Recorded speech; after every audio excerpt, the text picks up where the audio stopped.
afternoon. I'm First Deputy Mayor Sheena Wright, and we are joined here by members of the NYPD, New York City Public Schools, and the MTA, and other leaders in the administration. We have been in constant communication with Mayor Adams. We are here to discuss 3 significant events that happened today involving young people. Mayor Adams and our administration are laser focused on keeping our children safe, and so we're going to go through those items and answer any questions. First up is First Deputy Commissioner Kinsella. Good evening, everyone. We're here today because the city saw several tragic and concerning incidents with juveniles. One of the incidents involved a homicide on a juvenile aboard an MTA bus. As a mother of 2 children in school, I am deeply disturbed by today's events. However, we will show you how our city agencies, along with our fellow New Yorkers, came together in a time of crisis and responded in unison to show the strength of our city. I will now pass it over to Chief of Patrol, John Shell. Good evening, everyone. So I'm going to talk about 3 incidents that occurred today in a 2.5-hour span from roughly 12 noon to 2:30, involving crimes and incidents in and around our school system. The first incident I'll touch on will be at 12 o'clock today, 70 Precinct, East 16th and Avenue M. We have a 16-year-old female student walking from Morrow High School, about a block away. She's going towards the bus stop. We believe at this time there were 2 groups of kids that were opposite of each other. I believe gunshots rang out. She was not the intended target, and she was shot and grazed in the ankle. As this occurs, she continues to a transit system, grabs 2 police officers in addition to numerous 911 calls, and she is rendered aid and removed to a local hospital. In regards to the story, the incident, we believe it's a gang-motivated incident. We believe one group points a gun at another group. The other group has a gun and fires and hits the 16-year-old. Incident number 2. About 1:15 this afternoon, 850 10th Avenue, Midtown North Precinct, the Independence High School and Environmental Studies High School. We believe a family associate reports to the school that a 15-year-old brought a gun to school. At this point, our communication system with the public school system and school safety division, NYPD, the school immediately puts the school in a hard lockdown, and a search for the gun commences. This search entailed canine, a heavy response from the police department and school safety division, and we start looking for this firearm. A decision is made on the scene to evacuate the school and do a reverse scanning to find this firearm. When they do the reverse scanning, they ultimately find a firearm we're looking for. Then they find a second firearm on a different student, and they find an imitation pistol on a 3rd student. As we sit here tonight, the school is still being searched with numerous pieces of resources and canine to see if there are any other firearms in the school. I would like to just enhance the communication and the speed and accuracy which we responded with school safety, with the principals, with a civilian who we ask always for their help, who sounded the alarm on this situation, who came up to school and went to school safety officers and reported this. And the result is nobody hurt today. 2 firearms removed from school and an imitation gun. That speaks to our school plan that came about last year and continues to get better. And it's all about communication and speed. And that's what you saw here today. The 3rd incident, 122 Precinct, Staten Island, about 2:30 today. Highland Boulevard and Littlefield Avenue on an MTA bus. We have at least 2 males in a confrontation, 2 students, 2 youths, 13 and 14-year-old, maybe more. Witnesses state there's an argument on a bus. A knife is produced, and gang signs were being shown back and forth. We have a male stabbed in the chest. Our perpetrator flees this bus, runs approximately 3 blocks. At this time, we have a good Samaritan, again, someone getting involved, like we ask. We have a retired sergeant for NYPD And we have a New York State Department of Environmental Conservative Officer on the scene. So we have 3 independent people who are helping.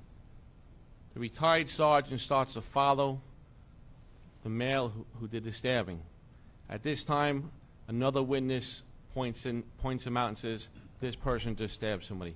And the sergeant effects the arrest. Again, tragic homicide today. We believe this motive possibly is gang-related again.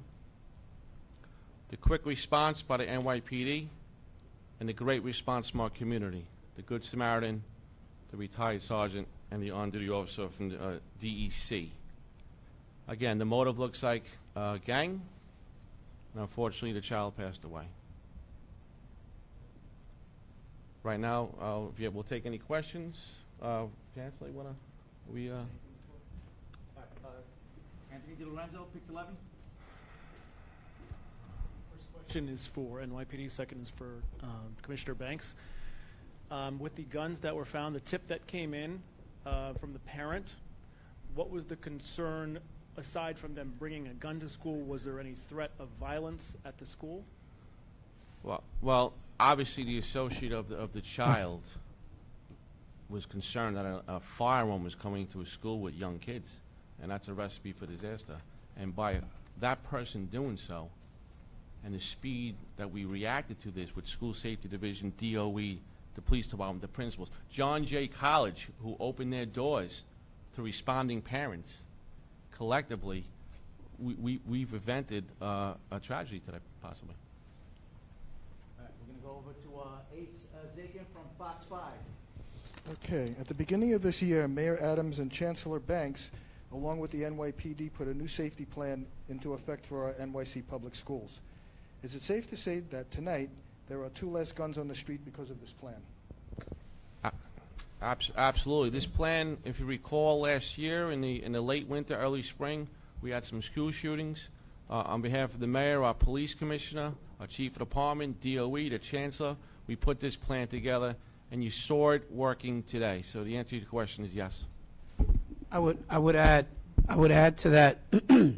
It's important to recognize that the mayor put in place a very, very stringent communications plan that we developed last year, where we now have on a weekly basis the commanding officers of every precinct in New York City are in communication with the principals of the schools in that command district. And that level of communication, I think, has been very, very helpful to our schools and keeping our kids safe all across New York City. We're deeply, deeply troubled. I'm personally troubled as the chancellor anytime we have a loss of life in such a tragic and needless way. But I will say that the communication level and the plan that we do have in place that was instituted by our mayor is working across New York City. We know we still have a lot of work to do, but we feel good about the communications, as the chief pointed out, and the level of speed and accuracy by which we're able to respond. All right, we're going to go over to Mac Rosenberg from 1010 Wins. For Commissioner Banks, do you worry that teens in schools could be operating their gangs? You have at least two incidents that police say involve gang activity with teenagers that are in public schools. Is you have concern about that? I'm certainly concerned. You know, when you see issues and incidents like this, it is deeply concerning. It is concerning when you find out that there are firearms in the schools, even though they've not been used, thank God. So we still have to continue a deeper level of communication.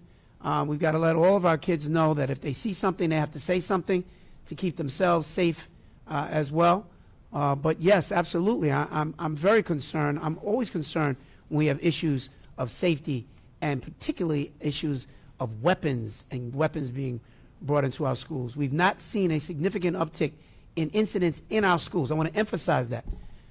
Inside of our schools have been safe. The issues we have found have continued to be issues outside of the school, and that's why we need to continue to have this enhanced level of communication with NYPD, our school safety agents, our school leaders, and our community members as well.